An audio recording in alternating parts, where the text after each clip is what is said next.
Welcome into the Lakers Report. I am Harrison Graham. Zach LaVine might be the newest star to be on the trade block, and we're going to talk about it here on today's show as the Bulls and LaVine are reportedly progressing in discussions to agree on a trade. Shams Charania reporting this earlier today of The Athletic. He says NBA teams are probing the availability of Bulls two-time All-Star Zach LaVine, and there is an increased openness from both sides about exploring a trade, sources say. And since this report dropped a few hours ago, Shams has also mentioned that the Lakers would be among the teams that are expected to be interested. So buckle up, folks.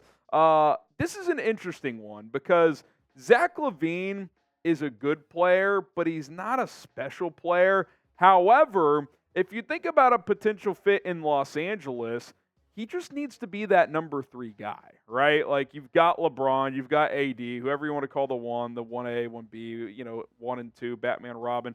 LaVine doesn't have to be Batman or Robin in Los Angeles. He can be that number 3 guy. And then in the post-LeBron era, it could be LaVine, AD, and then hopefully other players emerge as well. Obviously, guys like Austin Reaves are going to be around. But Shams is reporting that the Bulls, this is a direct quote from The Athletic, the Bulls won't have the same roster in a month. Change feels imminent in Chicago. This is from the Bulls Athletic writer, by the way. But the point is that Zach LaVine is the headline of that, right? Like, he's their most valuable asset. He's the guy that would fetch them the most in a trade, and he's the guy, if the Lakers want to add a third star next to LeBron and AD, he seems to be the most available right now. Now, obviously, there's the money side of it. You got to add up the contracts to bring in a Zach LaVine who's making $40 million this year, so you got to be within 10% of that to make a trade. 43 next year, 46 the year after that, 49 player option in 26-27. So he's not cheap. I mean, he's expensive. He's going to be on your books for a while, but due to him having a bit of a slow start, due to the public knowledge that he could be available, I don't know if you're going to have to trade like a crazy amount of picks for him. I think you're just going to have to trade a couple and then probably match salaries there, because I think the Bulls are just ready to hit the reset button, which quite frankly is something they should have done this offseason. So what say you? Should the Lakers trade for Zach LaVine? Type Y for yes. You can type in for no. Let me know down in the comment section below. Y for yes, in for no. After this YouTube ad break, I'm going to give more thoughts on this and my take on whether or not the Lakers should pull the trigger.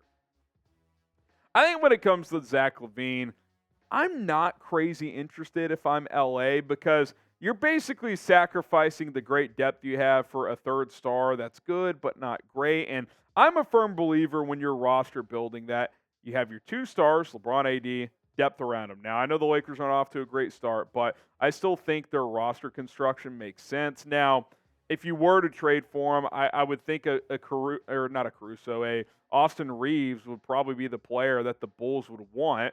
Reeves, Hachimura, whoever else you need to, D'Angelo Russell. I will say this, that's a big reason why the Lakers brought back D'Lo at that contract, because it's a tradable contract at about $18 million per year. So you could have that eat up about half the salary. So the Lakers have the ammunition to do a deal for Zach LaVine. I just don't know if I personally am doing it. Now, would I do D'Lo and Hachimura if I can keep Austin Reaves? I probably would do that deal. That's something I would consider. But if I have to give up Reeves, I don't think I'm doing it if I am Los Angeles. Now, something I'm doing on a daily basis is playing Prize Picks, daily fantasy sports made easy. And you guys should hop in on the Prize Picks game because it's just so simple, fun, and keeps you entertained on a daily basis. You can make some money as well. All you got to do is pick anywhere from 2 to 6 players on any given entry and guess if they're going to go for more or less than their Prize Picks projection. I got a little 3-player entry tonight. Bam Adebayo. Give me the more on his points right there. 23.5. He's been on a tear recently for Miami. LaMelo Ball's been hot, but I'm going to go less there on 26.5 points. And then I'm going to go less on Chet Holmgren as well. What is this one, Coop?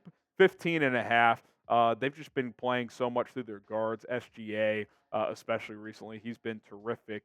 10 to win 50 on that one. You can win up to 25 times your money with the 6-player entry from Prize Picks. What are you waiting for? PrizePicks.com/CLNS. Use code CLNS to get a deposit match up to $100. Join rapper Meek Mill, comedian Andrew Schultz, and several others that are playing Prize Picks on a daily basis and place your entries today NFL, college football, NBA, NHL, or any other sport is the place to play daily fantasy sports. prizepicks.com/CLNS. Use our code CLNS. Let's shift from trade rumors to what's happening on the court right now. Are the Lakers exploring a new starting lineup?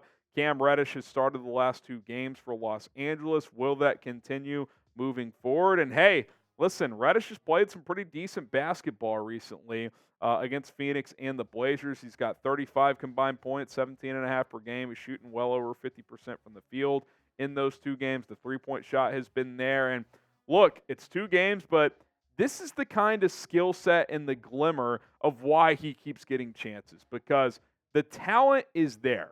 Can he sustain it? Like, he is, like, literally when he came out of Duke, it was like, this is Paul George.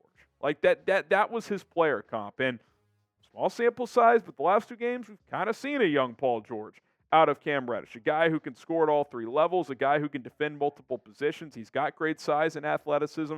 I want to see more, obviously, but I would keep starting him for now and see if he can sustain this over a 3, 5, 7 game stretch and prove to Los Angeles that they were right when they brought him in here and gave him a chance. Now, LeBron James has noticed things as well. He says he's been a few places and hasn't made that mark he thought he would make with his ability. So obviously I was kind of surprised that we were able to get him this summer. Once I saw that he was going to be a part of our team and things of that nature, he was going to be around. It's my job to instill confidence. And that was the one reason why I liked the gamble by LA, because they've got vets and leaders and a guy like LeBron in place that, A, you don't have to lean on Cam Reddish, but B, you might have the best chance to unlock his full skill set with guys like that to look up to. So seems like he's got the trust of his teammates. LeBron James was intrigued when they signed him, and he acknowledged, hey, it's my job to get the best out of this guy. And last couple of games, we've seen that. Again, very small sample size, but I'm intrigued to see more. I will at least say that. Don't miss out. Subscribe to the Lakers Report right now for daily coverage here on this channel. The Purple and Gold, we got you covered here on a daily basis. Long season ahead. Hit that subscribe button. Do not miss out. So what does this thing mean for Austin Reaves? What does Cam Reddish starting mean for Austin Reaves, who signed a 4-year deal?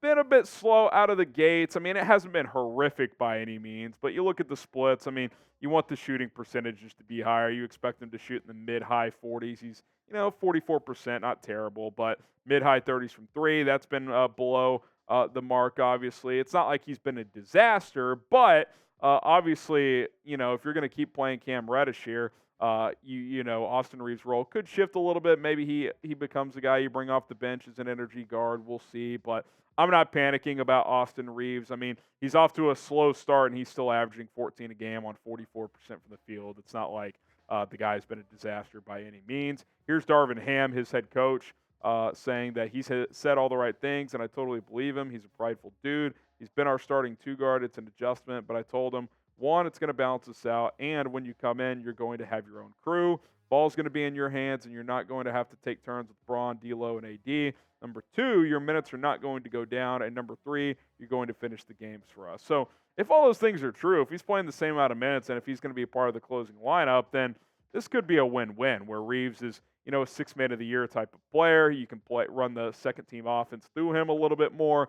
He can be more effective in that regard, and yes, he's still one of your 5 best players, so you can close with him in crunch time as well. I'm actually a fan of this move from Darvin Ham.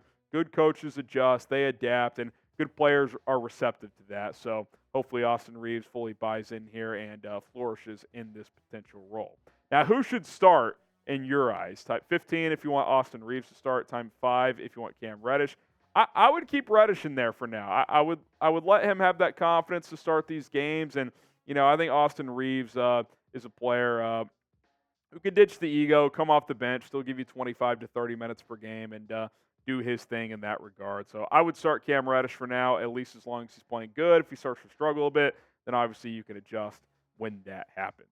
All right, guys, that's going to do it for today's Lakers Report. We'll be back soon with more Lakers news and rumors, so be sure to subscribe and turn on your notifications, and we'll see you then here on the Lakers Report.